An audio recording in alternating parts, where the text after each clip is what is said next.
Ok, aquí estamos, parte 67.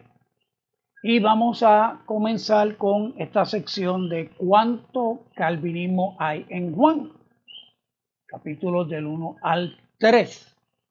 Ah, venía diciendo durante la serie que a Juan lo iba a dejar para último, porque Juan es muy especial, o sea, no solo es un evangelio distinto a los tres evangelios sinópticos, que es Mateo, Marcos y Lucas. Es un evangelio bien personal, fue escrito el último, se cree que se escribió en el 90 aproximadamente, después de Cristo, y en la perspectiva da mucho énfasis a los discursos de Jesús. Eh, Cuando Juan escribe este evangelio, ya el gnosticismo estaba como movimiento filosófico, su influencia se estaba dejando sentir. Ya a fines del siglo I, cuando Juan escribe este evangelio, bueno, le venía diciendo que en un principio la iglesia tenía la oposición del judaísmo. El judaísmo atacaba a la iglesia y entonces, y el paganismo, obviamente. Cuando Pablo va a predicar sus primeros viajes misioneros, cuando los apóstoles salen por el imperio a llevarle el evangelio, pues van a encontrarse con las distintas religiones, valores culturales, etcétera. Pero cuando Juan escribe, ya el gnosticismo es una influencia que amenaza a la iglesia. ¿Okay? Muchos de estos evangelios que han tratado de decir que en el concilio de Nicea la iglesia confabuló para sacarlos del canon, que todo eso es una mentira errónea, solo para las víctimas de Dan Brown y el Código Da Vinci, por ejemplo, ¿verdad? No, mire, el gnosticismo ya era una fuerza influyente y estaba penetrando en la iglesia. Así que cuando Juan escribe el Evangelio, él va a estar poniendo énfasis en unas verdades fundamentales por las cuales el cristianismo es totalmente distinto al gnosticismo. Y en las cartas de Juan, primera, segunda y tercera, pues vemos también que Juan está atacando conceptos del gnosticismo. ¿Okay? Y eso pues lo sabemos, porque cuando usted estudia el gnosticismo, cuando estudiamos el gnosticismo, pues vemos que sí, que verdaderamente están poniendo unas declaraciones en el Nuevo Testamento, en las epístolas, que chocan de frente contra el gnosticismo. Ok. Entonces, pues por eso Juan es distinto, porque al ser escrito mucho al final, pues Juan aprovecha para establecer las bases de lo que va a ser la doctrina cristiana. ¿Okay? Y si Juan hubiera querido, o si en la mente de Juan hubiera estado el calvinismo o alguno de sus postulados, pues ciertamente lo veríamos. Y muchas personas, muchos calvinistas, en sus debates utilizan uno que otros textos de Juan donde Dios está ejerciendo su preconocimiento. Jesús está hablando del preconocimiento de Dios, que vimos en secciones anteriores, en partes anteriores, que preconocimiento no significa predestinación. ¿Okay? Dios puede preconocer lo que va a acontecer sin que lo destine. ¿Okay? Solamente en la mente calvinista, en la teología del decreto, en la doctrina del decreto de la teología calvinista, es que preconocimiento es inevitablemente predestinación. ¿Okay? Entonces, pues, otros textos en donde se habla o donde el plan de Dios con el pueblo de Israel está implícito en lo que se está discutiendo en ese capítulo en particular, pues entonces ellos cogen ese plan o lo que está implícito detrás de la declaración de Jesús refiriéndose al plan de Dios hacia los judíos, pues ellos lo toman, lo sacan de ahí, lo extrapolan, lo expanden y lo aplican como evidencia de la elección que Dios tiene de todos los que escogió desde antes de la fundación del mundo para salvarlo. Pues en algún momento, ¿verdad?, bien relevante a lo que veníamos discutiendo, tocamos algunos pasajes de Juan, pero siempre dije que iba a dejar a Juan para lo último. ¿Okay? Y aquí estoy cumpliendo mi promesa. ¿Okay? Si ustedes están cansados de esta serie, yo estoy bien cansado. Obviamente no he cubierto todo lo que yo hubiera querido cubrir, pero es que no vale la pena, porque una vez ya tú entiendes cómo funciona la retórica calvinista, una vez tú entiendes el paradigma calvinista, una vez tú entiendes en qué se fundamenta el calvinismo, que no es en la escritura. ¿Okay? Calvinismo desarrolla algo que yo he denominado predestinéutica.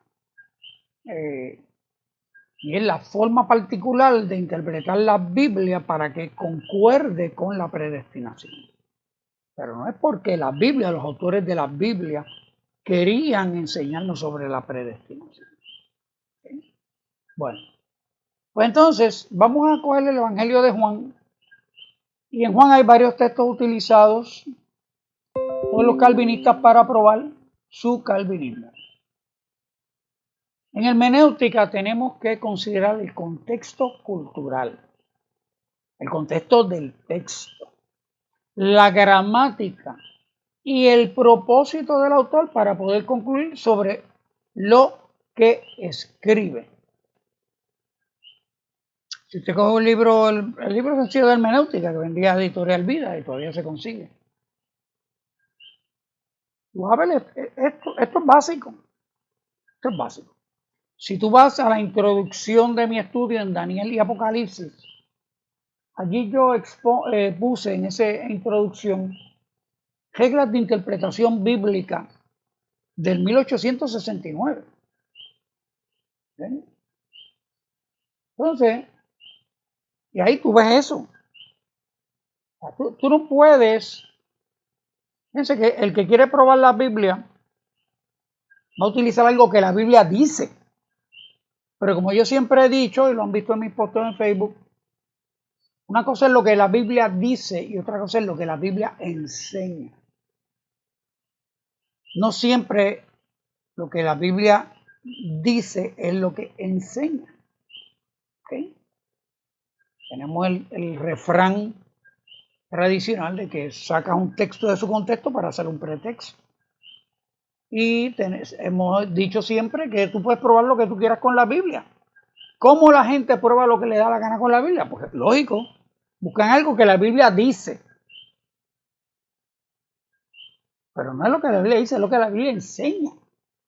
¿Cómo sabemos la diferencia entre algo que la Biblia dice y algo que la Biblia enseña? Si es que hay alguna diferencia. Ajá. Hermenéutica.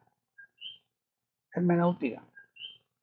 ¿Cómo sabemos si algo que la Biblia dice confirma o prueba el calvinismo? Predestinéutica.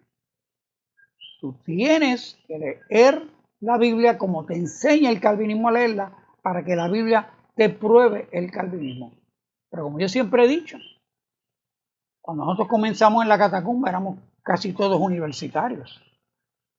Investigábamos, leíamos, cuestionábamos, había pensamiento crítico y se leía la Biblia de tapa a tapa. Y esta cuestión de la predestinación nunca fue un issue en las catacumbas. O sea, nadie dijo, me encontré con la predestinación y debemos discutir esto en las catacumbas. Y cuando estábamos, ¿verdad?, las 2 o 3 veces que hicimos el credo de las catacumbas o trabajamos sobre el credo de las catacumbas, nadie nunca dijo, no, porque la predestinación, tú sabes, eso hay que considerarlo, ¿no? Nunca consideramos la predestinación. Porque si tú lees la Biblia de tapa a tapa, de una forma crítica y usando hermenéutica, tú no encuentras la predestinación. ¿Sí? Así que los calvinistas son bien liberales, por no decir descuidados y chapuceros, a la hora de esgrimir un texto para probar uno de sus puntos.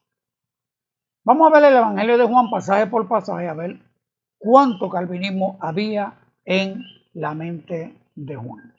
¿Okay? Primero veamos el propósito de escribir a Juan. Juan 20:31. Espero que tengan sus Biblias abiertas y sus highlighters, su libretita y su lapicito. ¿Okay? Pero estas se han escrito para que creáis que Jesús es el Cristo, el Hijo de Dios, y para que creyendo tengáis vida en su nombre. En este verso vemos que si Juan era calvinista, no fue su intención escribirle el Evangelio para que supiéramos que fuimos elegidos desde antes de la fundación del mundo y que por ser elegidos íbamos a tener vida y luego cómo íbamos a creer que Jesús es el Cristo. El libro fue escrito para que creas y creyendo que Jesús es el Cristo, el Hijo de Dios, entiéndase que es Dios, tengas vida. Esa es la intención de Juan. Por lo tanto, suponiendo que Juan era calvinista, lo que expresa es leer para luego creer, para de ahí recibir a Jesús o creer que Jesús es Dios, entonces, para que tengan vida. Como vamos a ver, en ningún lugar Juan describe la vida antes de Jesús, ni pone a Jesús antes de creer. No vamos a ver a nadie en el Padre sin creer o sin haber escuchado al Padre. El verbo creer, para que tengan una idea, el verbo creer aparece en todos los capítulos, excepto en el 15, el 18 y el 21. Contiene 21 capítulos, ¿verdad?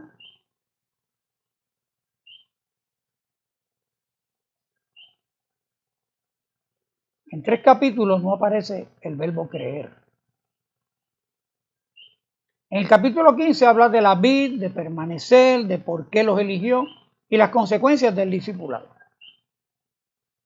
No se usa la palabra, el verbo creer no aparece ahí para nada. En el 18 se habla del arresto y juicio de Jesús, tampoco se habla de creer. Y en el 21 del encuentro final entre los discípulos y la confrontación de Pedro. ¿Okay? Pero para que tengan idea de en qué estaba pensando Juan cuando escribe, el verbo creer aparece 94 veces en 19 capítulos. Aproximadamente 5 veces por capítulo aparece el verbo creer. Permanecer en él o en su palabra aparece 16 veces.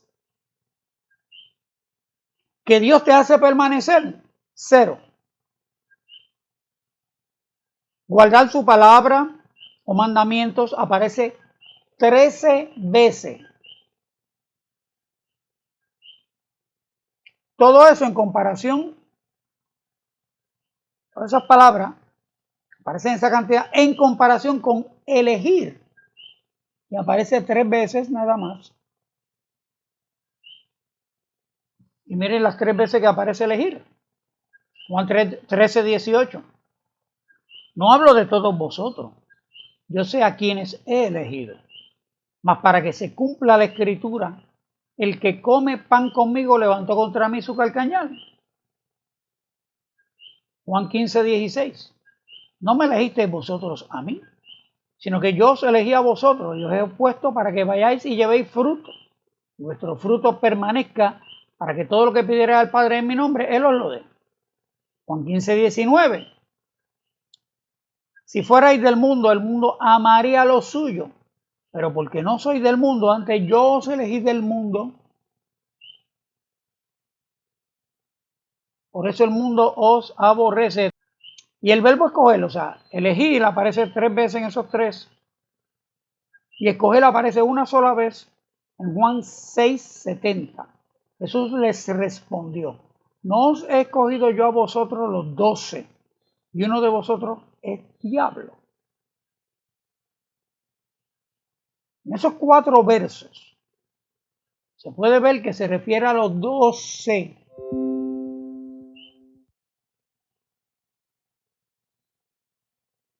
Y cuando veamos el capítulo 17, veremos que el peso de la prueba se inclina a concluir que los que me diste, en esa oración del capítulo 17, también se refiere a los 12 y no a todos los elegidos por Dios para creer desde antes de la fundación del mundo, como propone el calvinismo. Al ver el uso de creer 94 veces contra 4 veces elegir o escoger y solo refiriéndose a los 12, es fácil concluir que Juan le dio más importancia a creer como el factor principal para obtener la vida que a la elección incondicional. Entonces, ¿qué ocurre? Todo esto asumiendo que Juan fuese calvinista. ¿Okay? O sea, vamos a poner que Juan fuera calvinista, que creyera en la predestinación. Pues ya vimos con qué intención Juan escribió el Evangelio en el 20:31. Para que conozcáis que Jesús es el Hijo de Dios y creyendo en Él tengáis vida en su nombre. Y entonces en todo el Evangelio usa el creer 94 veces. ¿Okay? 94 veces. Y elegidos por Jesús, solo 4 veces aparece y se refiere a los 12. ¿Okay? Asumiendo que Juan fuese calvinista. ¿Okay? Así que en cuanto a obtener la vida, creer es más importante que la elección. ¿Okay? Entonces, por lo tanto, viendo el propósito de Juan en escribir y el énfasis que hace en el creer para obtener la vida, es bien difícil concluir que Juan creyera que Dios pone la vida primero en los elegidos para que creyeran en Cristo después. Todo texto en el Evangelio en donde se expresa un propósito de antemano de parte de Dios o preconocimiento de acontecimiento, lo tenemos que ver dentro de el paradigma expresado por Juan de oír y leer, creer, recibir, permanecer y o guardar para luego obtener la vida. De eso es de lo que Juan va a estar hablando en todo el Evangelio. Así que vamos a ver a Juan capítulo por capítulo para ver cómo Juan nos presenta el proceso de salvación. Vamos a Juan 1:1. Al principio era el verbo, y el verbo era con Dios, y el verbo era Dios. Este era en el principio con Dios. Todas las cosas por Él fueron hechas, y sin Él nada de lo que ha sido hecho fue hecho. Hablando de Jesús. Y aquí es el logos, pero no vamos a entrar en detalle con el logos, es un estudio bíblico aparte, fantástico. El estudio del logos, Jesús como el logos de Dios, que en castellano se tradujo el verbo, la acción de Dios. En realidad es la manifestación, la representación visible del Dios invisible. Es toda la materialización de la expresión de Dios al ser humano, está en Cristo. Eso es lo que significa logos. ¿Okay? Entonces viene el 4, el verso 4. En Él estaba la vida y la vida era la luz de los hombres. Aquí vemos que Juan establece que la vida está en Jesús. Es Jesús. Y no hay vida antes, después o aparte de Jesús. Esa vida era la luz de los hombres, todos. Cuando usa el pasado era aquí, no es porque ya no lo es. Está hablando de todo lo que era desde el principio. La naturaleza de la vida desde el principio. es que reside en Cristo. Y esa vida estaba desde el principio para alumbrar a los hombres cuando fueran creados. ¿Okay? Juan está hablando de antes de la fundación del mundo, del principio. Claro, ¿y qué nos está diciendo? Que Jesús era la luz, Jesús era la vida, y Jesús era Dios, ya desde el principio. ¿Okay? Verso 5. La luz en las tinieblas resplandece, y las tinieblas no prevalecieron contra ella. Ya, acuérdense, no se me pierdan, la luz es Jesús. Hubo un hombre enviado de Dios, el cual se llamaba Juan el Bautista. Este vino por testimonio para que diese testimonio de la luz, a fin de que todos creyesen por él. Juan vino con el propósito de dar testimonio de la luz de Jesús, para que todos creyesen en la luz, no en él, como dice el siguiente. Ni la luz ni Juan hacen creer. La gente será motivado, invitado, persuadidos a creer en la luz contenida en el mensaje de Juan, como dice en Romanos 10 del 13 al 15, porque todo aquel que invocar el nombre del Señor será salvo. ¿Cómo pues invocarán a aquel en el cual no han creído? ¿Y cómo creerán en aquel de quien no han oído? ¿Y cómo oirán sin haber quien les predique? ¿Y cómo predicarán si no fueren enviados? Como está escrito, cuán hermosos son los pies de los que anuncian la paz, de los que anuncian buenas nuevas. Este es el Nuevo Testamento, este es el Evangelio. Llevar la buena noticia de que Dios se encarnó para venirnos a rescatar, para ofrecernos rescate a todos. Ese es el Evangelio. Y esta es la secuencia. La gente tiene que oír. Pero tiene que haber alguien que predique. Alguien tiene que llevar el mensaje. O sea, la gente oyen, creen, invocan, ¿verdad? Esa es la secuencia. No es elegidos desde antes de la fundación del mundo. Esos elegidos, Dios les va a dar vida para que puedan oír, para que puedan creer, para que puedan recibir.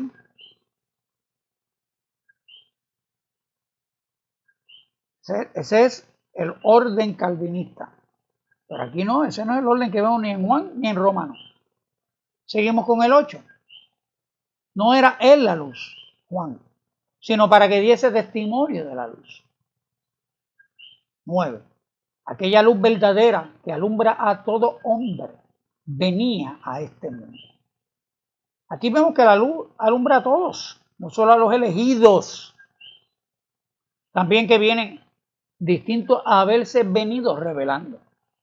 ¿Verdad? Cuando estudiamos las teofanías, pues sabemos que Jesús se ha venido revelando.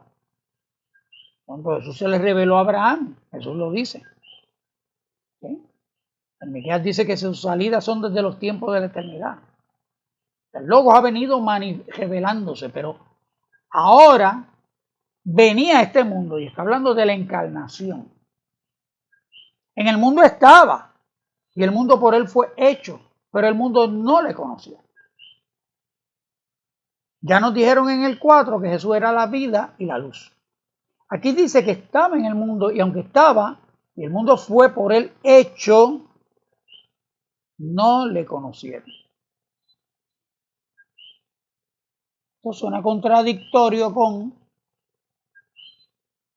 lo que vimos en Romanos 1, en la parte 10, donde se dice que el hombre sí conoció a Dios. Para aclarar, allí lo que se dice es que el hombre sí conoció atributos de Dios que Dios ha manifestado. Aquí lo que dice es que no conocieron a Jesús, que ahora se manifiesta al encarnarse para darse a conocer como Redentor. En Romanos habla de Dios manifestándose como creador de todo y que revela en la creación su carácter y sus atributos. Esto, el verbo hecho carne, Juan lo sigue desarrollando en los siguientes versos y luego durante todo el Evangelio. Juan dice, pero el mundo no le conoció,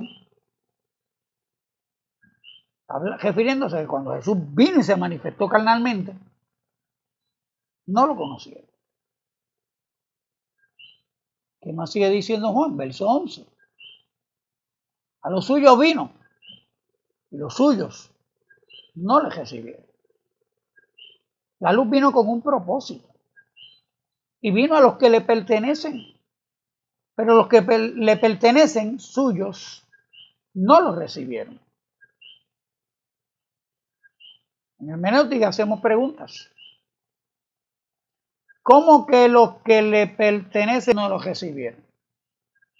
Juan está hablando en retrospectiva desde el momento en que escribe hacia atrás. Les dije ahorita que Juan escribe aproximadamente en el 90. Está mirando para atrás y por eso está hablando en pasado.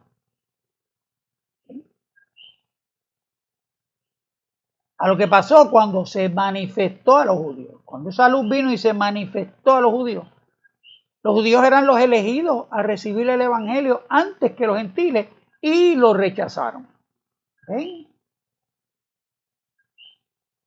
A estos 12 envió Jesús y les dio instrucciones diciendo: por camino de gentiles no vayáis, y en ciudad de samaritanos no entréis, sino id antes a las ovejas perdidas de la casa de Israel.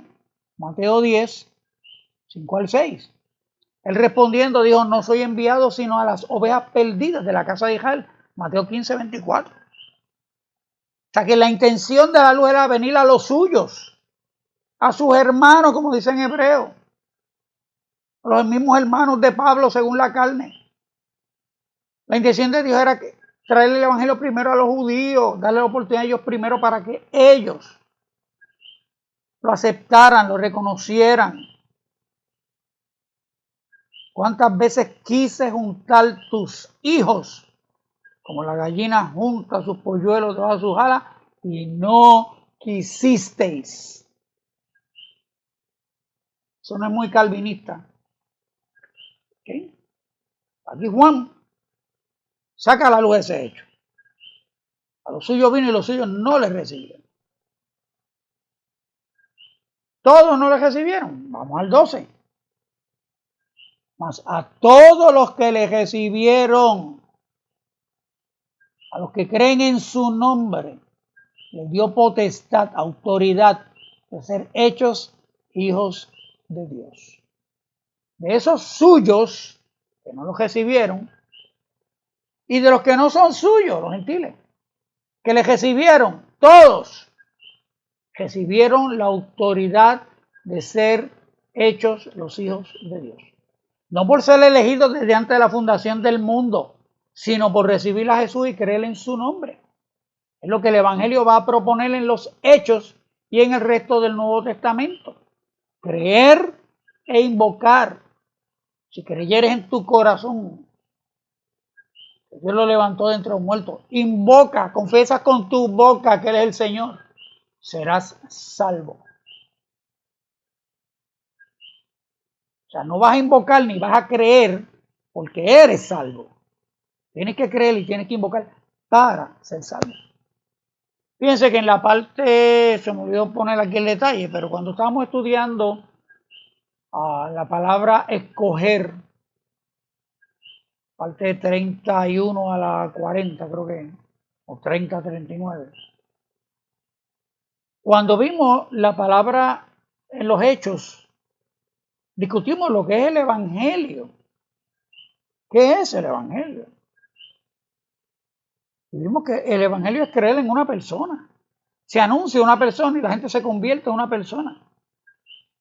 La gente no se convierte a una idea que le predicaron: mira, tú eres de los elegidos de Dios y tienes que aceptar esto para confirmar que eres de los elegidos y para desatar o activar el proceso por el cual la elección se va a hacer efectiva en tu vida. No.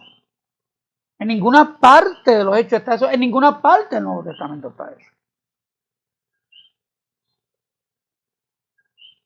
Juan 1:13. Los cuales no son engendrados de sangre, ni de voluntad de carne, ni de voluntad de varón, sino de Dios.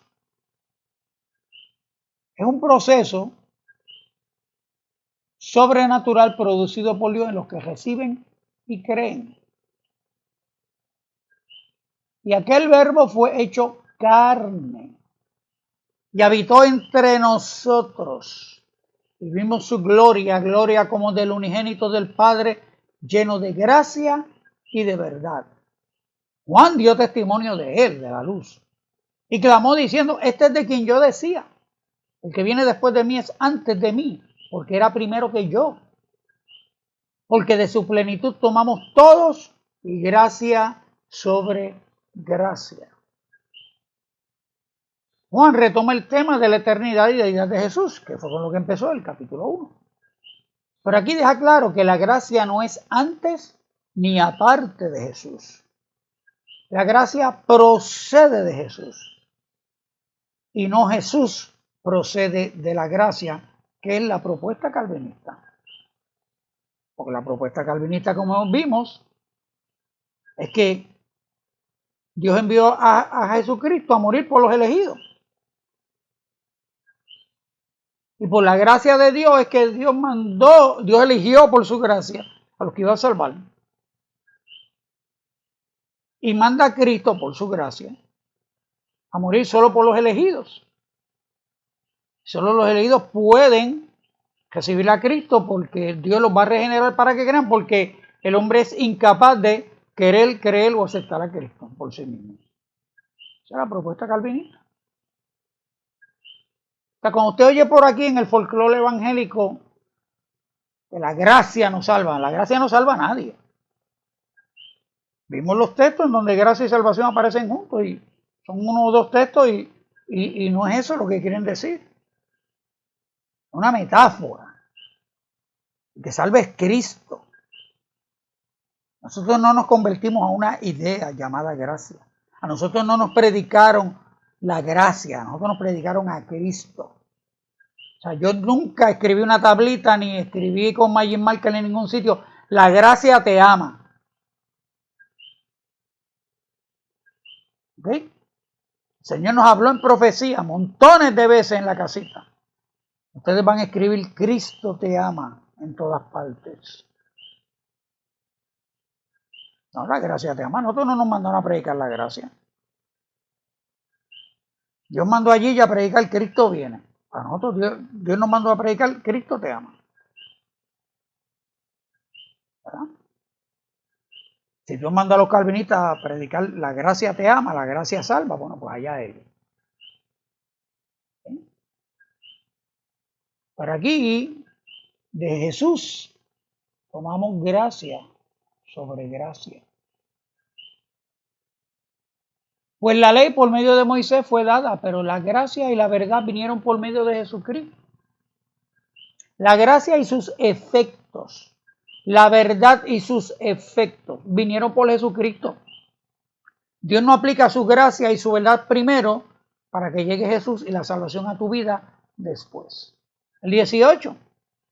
A Dios nadie le vio jamás. El unigénito Hijo que está en el seno del Padre, Él le ha dado a conocer. Logos. Volvamos a Romanos 1. En Romanos no dice que vieron a Dios. Y cuando dice que conocieron a Dios es que conocieron atributos de Dios. Jesús no solo viene a que conozcamos la deidad personalmente, sino que viene a que conozcamos a Dios como Padre. No como un monarca que controla a los hombres desde su trono, como las deidades paganas. Aquí la palabra conocer es Strong's 1834, que significa considerar en voz alta. Jesús vino a expresar públicamente quién es el Padre, mostrándose él mismo, pues es el logos y la imagen del Dios invisible, como dice en Colosenses 1:15. Cuando en los versos del 31 al 33 brincamos, Juan el Bautista dice que no le conocía. Se refiere a que no lo identificaba, pues no había visto las señales que Dios le dijo que iba a tener el Mesías. A eso se refiere, no era incapacidad en Juan en no conocerlo, era que A Juan le habían dicho, sobre quien tú veas el espíritu descender como paloma, ese es. El siguiente pasaje, el levante así, hay calvinismo en Juan, en el capítulo 3. O sea, ya vimos los pasajes que pudieran tener algo que ver con predestinación. No, no hay predestinación. Pero el capítulo 3, Jesús y Nicodemo. Respondió Jesús y le dijo, de cierto te digo que el que no naciere de nuevo no puede ver el reino de Dios.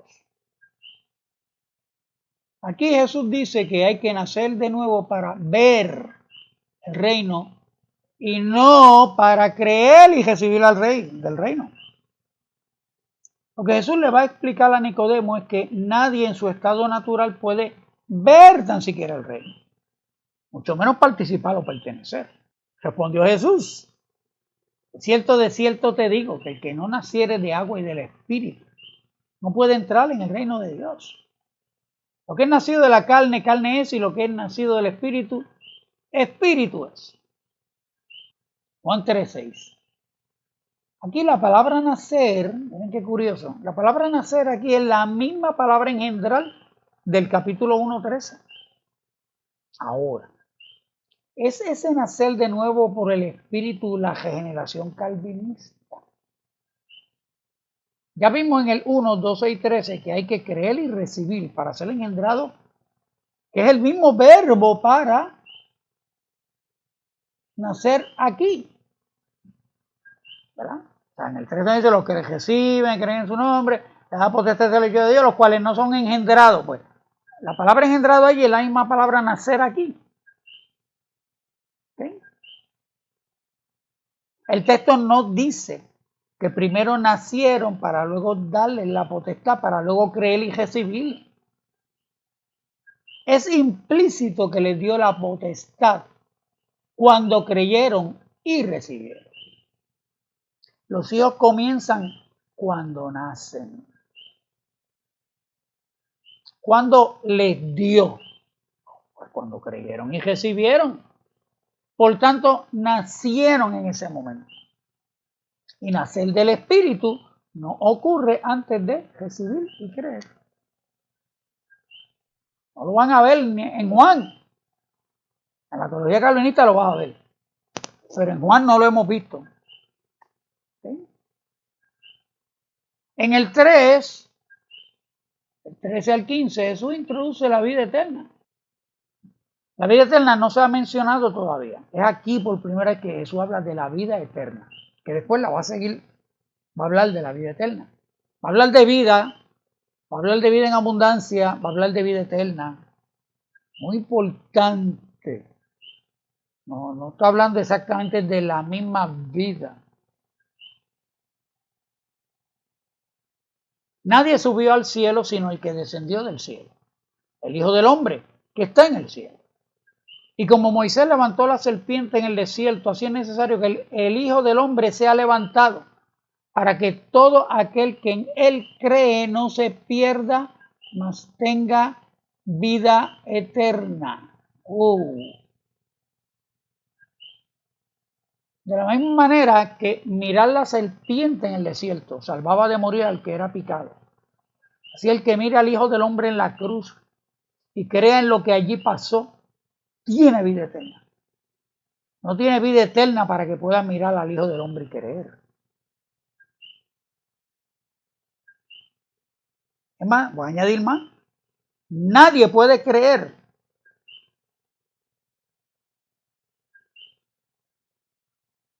sin antes el Hijo del Hombre ser levantado. Claro, esto es... Déjame buscarlo, busquen eso. Porque eso aplica al Evangelio. ¿Sí? Eso aplica al Evangelio. O sea, la iglesia no puede nacer sin que Cristo fuera crucificado y naciera. En eso estaba pensando. Pues. Busquen eso. Denle delete.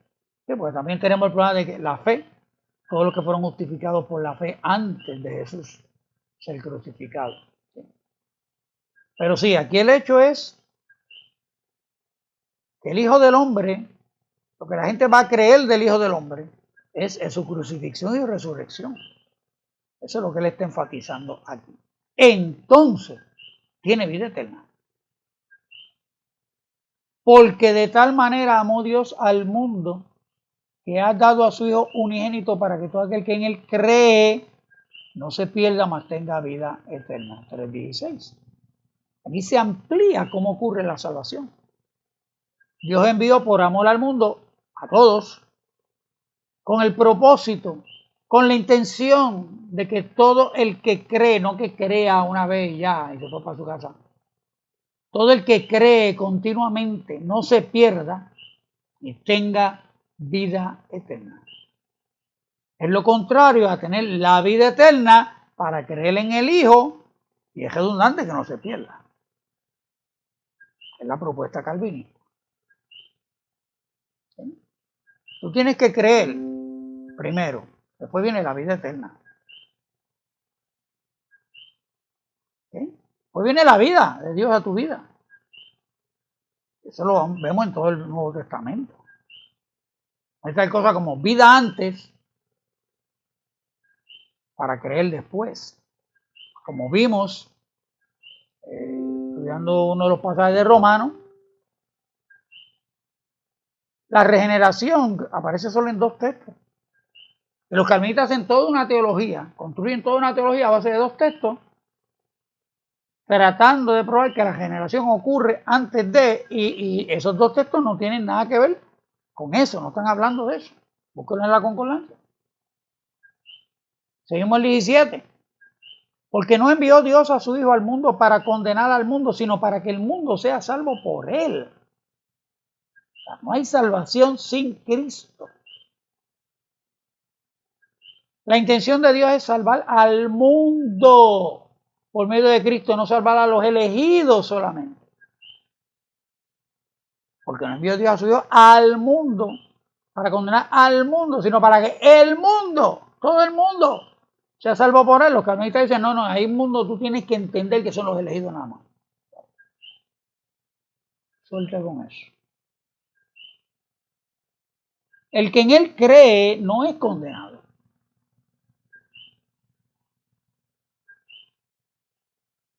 Pero el que no cree ya ha sido condenado. Porque no ha creído en el nombre de los unigénitos Hijo de Dios. 3:18. O sea, aquí está diciendo que la salvación depende de creer y la condenación de no creer. No depende de elección alguna. Si hay alguien elegido para creer, aquí no lo dice. Si hay alguien elegido para no creer, aquí no lo dice. ¿Qué le pasó a Juan?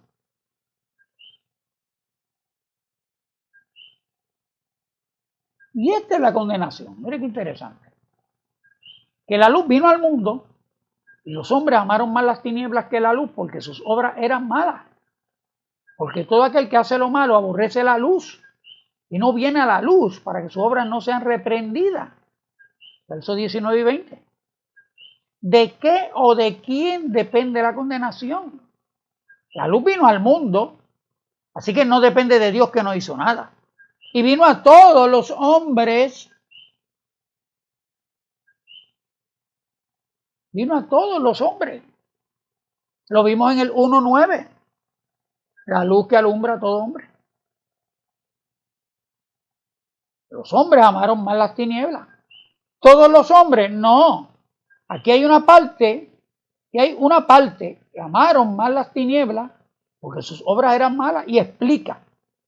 El que hace lo malo aborrece la luz y no viene a la luz porque es incapaz de querer creer o aceptar la luz.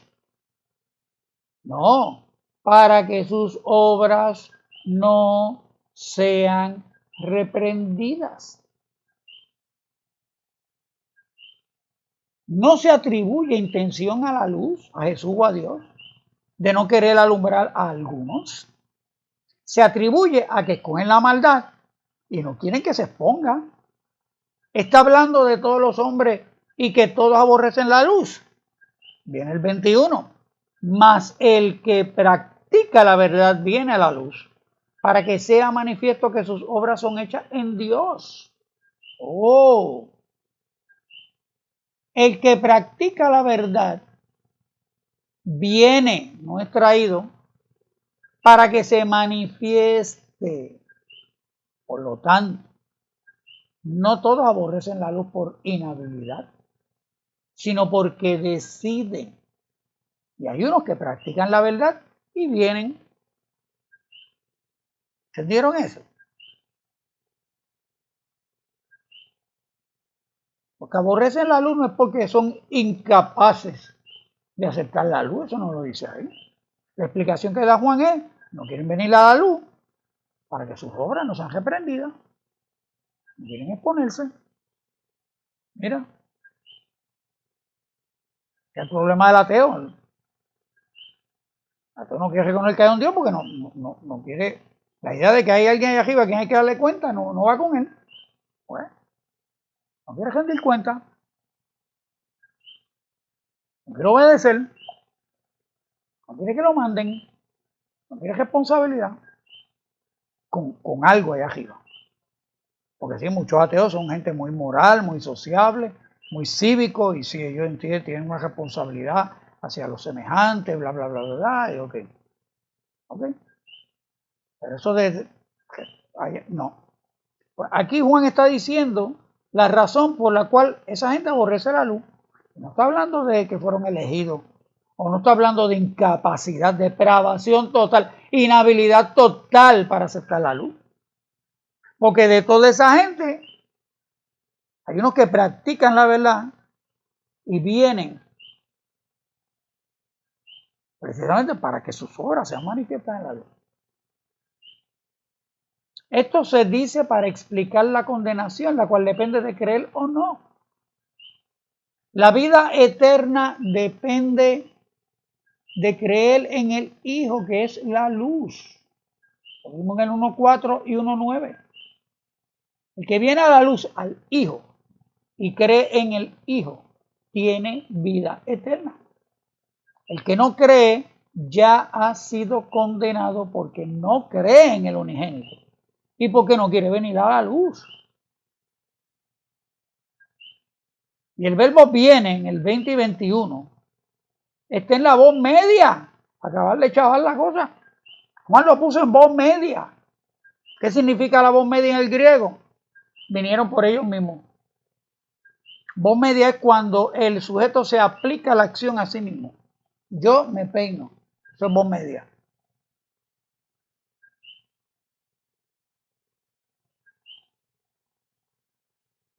Fui peinado por Diadet. Eso es voz pasiva. Yo me peino. Eso es activo. Perdón, media. Diadet me peina. Esa es voz activa de Diadet sobre mí. Para yo fui peinado por Diadet, eso es voz pasiva. Yo me peino, eso es voz media. Yo peino a alguien, es voz activa. ¿Es el griego? ¿Sí? Juan pudo haberlo hecho en voz pasiva para por lo menos dejarnos la sospecha de que Dios movió a esos que aborrecen la luz a no querer venir a la luz. O que Dios movió a los que practican la verdad, los movió a practicar la verdad. Pero no, está en voz media. Se le pasó a Juan también ahí. Juan está diciendo que ellos, es su acción propia. Ellos.